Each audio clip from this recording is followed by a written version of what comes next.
The City of Ember, Chapter 4. Something lost, nothing found. One day, when Lena had been a messenger for several weeks, she came home to find that Granny had thrown all the cushions from the couch onto the floor, ripped up a corner of the couch's lining, and was pulling out wads of stuffing. "What are you doing?" Lena cried. Granny looked up. Wisps of sofa stuffing stuck to the front of her dress and clung to her hair. "Something is lost," she said. "I think it might be in here." "What's lost, Granny?" "I don't quite recall," said the old woman. "Something important." "But Granny, you're ruining the couch. What will we sit on?" Granny tore a bit more of the covering off the couch and yanked out another puff of stuffing. "It doesn't matter," she said. I'll put it back together later." "Let's put it back now," Lena said. "I don't think what's lost is in there." "You don't know," said Granny darkly, but she sat back on her heels, looking tired. Lena began cleaning up the mess. "Where's the baby?" she asked. Granny gazed at Lena blankly. "The baby? You haven't forgotten the baby?" "Oh, yes, I think she's down in the shop." "By herself?" Lena stood up and ran down the stairs. She found Poppy sitting on the floor of the shop, enmeshed in a tangle of yellow yarn. As soon as she saw Lena, Poppy began to howl. Lena picked her up and unwound the yarn, talking soothingly, though she was so upset that her fingers trembled. For Granny to forget the baby was dangerous. Poppy could fall downstairs and hurt herself. She could wander out into the street and get lost. Granny had been forgetful lately, but this was the first time she'd completely forgotten about Poppy. When they got upstairs, Granny was kneeling on the floor, gathering up the white tufts of stuffing and jamming them back into the hole she'd made in the couch. "It wasn't in there," she said sadly. "What wasn't?" "It was lost a long time ago," said Granny. "My father told me about it." Lena sighed impatiently. More and more her grandmother's mind seemed caught in the past. She could explain the rules of pebble jacks, which she'd last played when she was 8, or tell you what happened at the singing when she was 12, or who she danced with at the clothing square dance when she was 16, but she would forget what had happened the day before yesterday. "They heard him talking about it when he died," she said to Lena. "They heard who talking?" "My grandfather, the 7th mayor." "And what did they hear him say?" Said her grandmother with a faraway look. "That's the mystery. He said he couldn't get at it. Now it is lost, he said." "But what was it?" "Oh, he didn't say." Lena gave up. It didn't matter anyway. Probably the lost thing was the old man's left sock or his hairbrush. But for some reason, the story had taken root in Granny's mind. The next morning, on her way to work, Lena stopped in at the house of their neighbor, Eveline Murdo. Mrs. Murdo was brisk in her manner, and in her person thin and straight as a nail, but she was kind in her unsmiling way. Until a few years ago, she'd run a shop that sold paper and pencils. But when paper and pencils became scarce, her shop closed. Now she spent her days sitting by her upstairs window, watching people in the street with her sharp eyes. Lena told Mrs. Murdo about her grandmother's forgetfulness. "Will you look in on her sometimes and make sure things are all right?" she asked. "I will, certainly," said Mrs. Murdo, nodding twice firmly. Lena went away feeling better. That day, Lena was given a message by Arbin Swin, who ran the Callaway Street vegetable market, to be delivered to Lena's friend Clary, the greenhouse manager. Lena was glad to carry this message, though her gladness was mixed a little with sadness. Her father had worked in the greenhouses. It still felt strange not to see him there. The 5 greenhouses produced all of Ember's fresh food.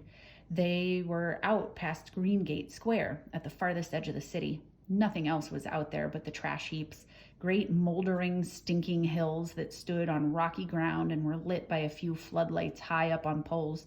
It used to be that no one went to the trash heaps but the trash collectors, who dumped the trash and left it. Now and then a couple of children might go there to play, scrambling up the side of the heaps and tumbling down. Lena and Lizzie used to go when they were younger. They'd pull out the occasional treasure, some empty cans, maybe an old hat or a cracked plate, but not anymore. Now, there were guards posted at the trash heaps to make sure no one poked around. Just recently, an official job called trash sifter had been created. Every day, a team of people methodically sorted through the trash heaps in search of anything that might be at all useful. They'd come back with broken chair legs that could be used for repairing window frames, bent nails that could become hooks for clothes, even filthy rags, stiff with dirt, that could be washed out and used to patch holes in window blinds or mattress covers. Lena hadn't thought about it before, but now she wondered about the trash sifters. Were they there because Ember really was running out of everything? Beyond the trash heaps, there was nothing at all. That is, only the vast unknown regions where the darkness was absolute. From the end of Diggory Street, Lena could see the long, low greenhouses. They looked like big tin cans that had been cut in half and laid on their sides. Her breath came a little faster. The greenhouses were a home to her in a way. She knew that she was most likely to find Clary somewhere around Greenhouse 1, where the office was, so that was where she headed first. A small tool shed stood beside the door to Greenhouse 1. Lena peeked into it, but saw only rakes and shovels, so she opened the greenhouse door. Warm, furry-smelling air washed over her, and all her love for this place came rushing back. Out of habit, she gazed up toward the ceiling, as if she might see her father there on his ladder, tinkering with the sprinkler system, the temperature gauges, and the lights. The greenhouse light was whiter than the yellowish light of the Ember street lamps. It came from long tubes that ran the length of the ceiling.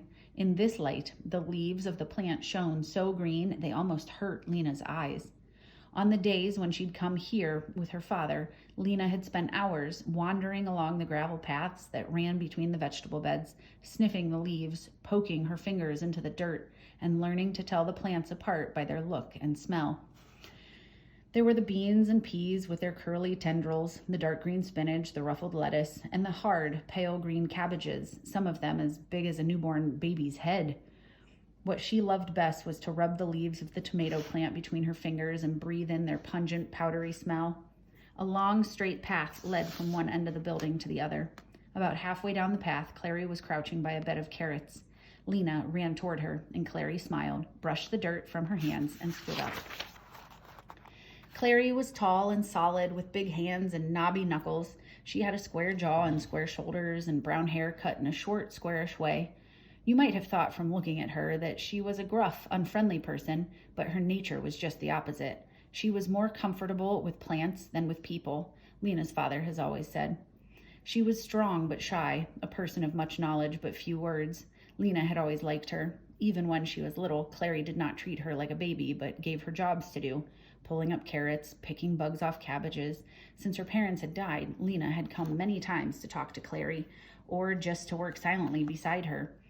Clary was always kind to her, and working with the plants took Lena's mind off her grief.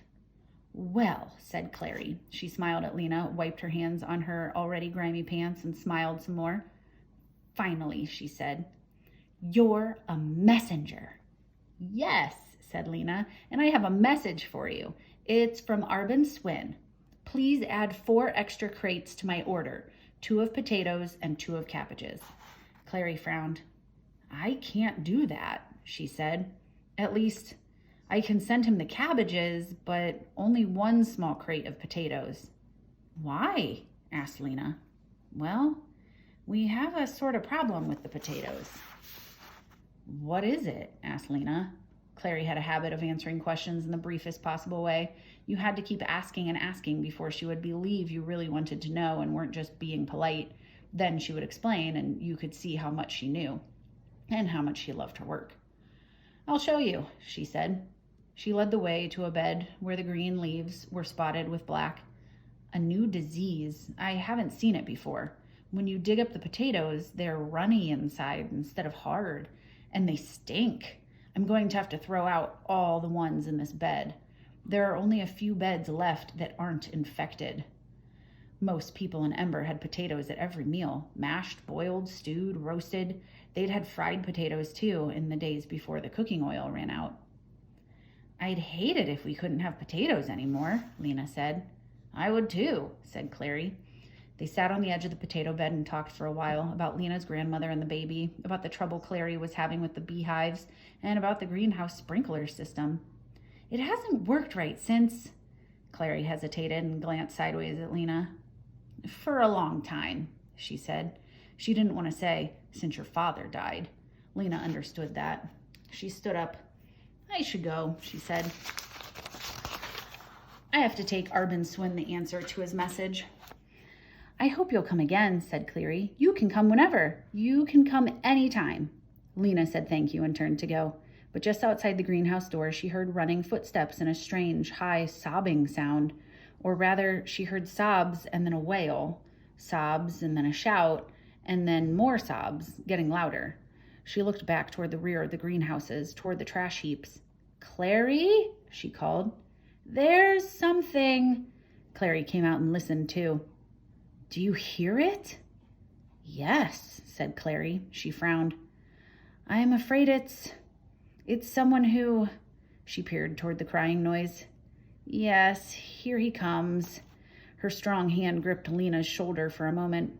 You'd better go, she said. I'll take care of this. But what is it? Never mind. Just go on. But Lena wanted to see. Once Clary had walked away, she ducked behind the tool shed. From there, she watched. The noise came closer. Out beyond the trash heaps, a figure appeared.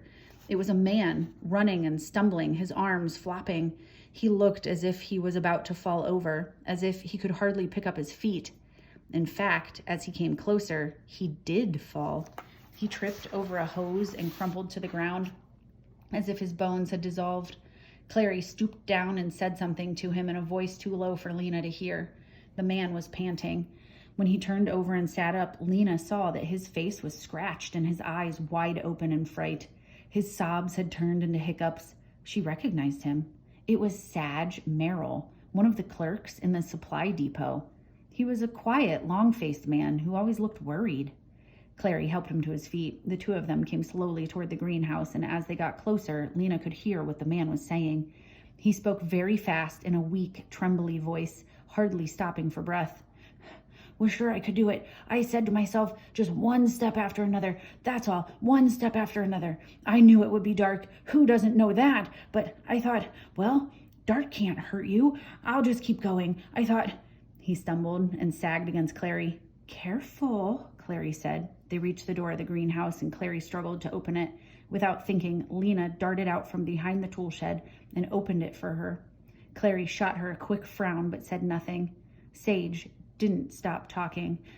But then the farther I went, the darker it was. And you can't just keep walking into black dark, can you? It's like a wall in front of you. I kept turning around to look at the lights of the city because that's all there was to see. And then I'd say to myself, don't look back, keep moving. But I kept tripping and falling. The ground is rough out there. I scraped my hands. He held up one hand and stared at the red scratches on it, which oozed drops of blood. They got him into Clary's office and sat him down in her chair. He rambled on. Be brave, I said to myself. I kept going and going, but then all of a sudden I thought anything could be out there. There could be a pit 1,000 feet deep right in front of me. There could be something that bites. I've heard noises, rats as big as garbage bins. And I had to get out of there. So I turned around and I ran. Never mind, said Clary. You're all right now. Lena, get him some water. Lena found a cup and filled it from the sink in the corner. Sage took it with a shaking hand and drank it down. What were you looking for? Lena asked. She knew what she would have been looking for if she'd gone out there. She'd thought about it countless times. Sage stared at her. He seemed to puzzle over her question. Finally, he said, I was looking for something that could help us. What would it be? I don't know, like a stairway that leads somewhere maybe, or a building full of, I don't know, useful things. But you didn't find anything? Or see anything? Lena asked, disappointed. Nothing. There's nothing out there. His voice became a shout and his eyes looked wild again. Or if there is, we can never get to it. Never, not without a light. He took a long, shaky breath. For a while, he stared at the floor. Then he stood up. I think I'm all right now. I'll be going. With uncertain steps, he went down the path and out the door. Well, said Clary, I'm sorry that happened while you were here. I was afraid you might be scared, and that's why I told you to go. But Lena was full of questions, not fear. She had heard tales of people who cried to go out into the unknown regions. She had thought about it herself. In fact, she'd wondered the same things as Sage. She had imagined making her way out into the dark and coming to a wall in which she could find the door to a tunnel, and at the end of the tunnel would be the other city, the city of light that she had dreamed about. All it would take was the courage to walk away from Ember and into the darkness, and then to keep going. It might have been possible if you could carry a light to show the way, but in Ember, there was no such thing as a light you could carry with you. Outside lights were fixed to their poles or to the roofs of houses. Inside lights were set into the ceiling or had cords that had to be plugged in. Over the course of Ember's history, various clever people had tried to invent a movable light, but all of them had failed. One man had managed to ignite the end of a stick of wood by holding it against the electric burner on his stove. He'd run across the city with the flaming stick, planning to use it to light his journey, but by the time he got to the trash heaps, his torch had gone out. Other people latched onto his idea. One woman, who lived on Deadlock Street, very near the edge of the city, managed to get into the unknown regions with her flaming stick. But the stick burned quickly, and before she could go far, the flame singed her hands and she threw it down. Everyone who had tried to penetrate the unknown regions had come back within a few hours, their enterprise a failure. Lena and Clary stood by the open door of the greenhouse and watched Sage shuffle toward the city. As he neared the trash heaps, 2 guards who had been sitting on the ground got to their feet. They walked over to Sage, and each of them took hold of one of his arms. "Uh-oh," said Clary. "Those guards are always looking for trouble." "But Sage hasn't broken any law," said Lena. "Doesn't matter. They need something to do. They'll get some fun out of scaring him." One of the guards was shaking his finger at Sage and saying something in a voice almost loud enough for Lena to hear. "Poor man," said Clary with a sigh. "He's the 4th one this year." The guards were marching Sage away now, one on either side of him. Sage looked limp and small between them. "What do you think is out in the unknown regions, Clary?" Clary stared down at the ground where the light from the greenhouse was casting long, thin shadows of them both. "I don't know. Nothing, I guess." "And do you think Ember is the only light in the dark world?" Clary sighed. "I don't know," she said. She gave Lena a long look. Her eyes, Lena thought, looked a little sad. They were a deep brown, almost the color of the earth in the garden bed. Clary put a hand in her pocket and drew something out. "Look," she said. In the palm of her hand was a white bean. "Something in this seed knows how to make a bean plant." "How does it know that?" "I don't know," said Lena, staring at the hard, flat bean. "It knows because it has life in it," said Clary. "But where does life come from? What is life?" Lena could see that words were welling up in Clary now. Her eyes were bright, her cheeks were rosy. "Take a lamp, for instance. When you plug it in, it comes alive in a way. It lights up. That's because it's connected to a wire that's connected to the generator, which is making electricity, though don't ask me how. But a bean seed isn't connected to anything. Neither are people. We don't have plugs and wires that connect us to generators. What makes living things go is inside them somehow." Her dark eyebrows drew together over her eyes. "What I mean is," she said finally, "something is going on that we don't understand. They say the builders made the city, but who made the builders? Who made us? I think the answer must be somewhere outside of Ember." "In the unknown regions?" "Maybe, maybe not. I don't know." She brushed her hands together in a time to get back to work way. "Clary," said Lena quickly, "here's what I think." Her heart sped up. She hadn't told this to anyone before. "In my mind, I see another city." Lena watched to see if Clary was going to laugh at her or smile in that overly kind way. She didn't, so Lena went on. "It isn't like Ember. It's white and gleaming. The buildings are tall and sort of sparkle. Everything is bright, not just inside the buildings, but all around them too, even up in the sky. I know it's just my imagination, but it feels real. I think it is real.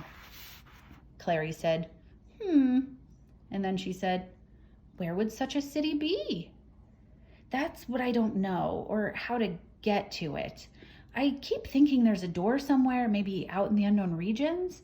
A door that leads out of Ember, and then behind the door a road. Clary just shrugged her shoulders. I don't know, she said. I have to get back to work. But here, take this. She handed Lena the bean seed, took a little pot from a shelf, scooped some dirt into it, and handed the pot to Lena too.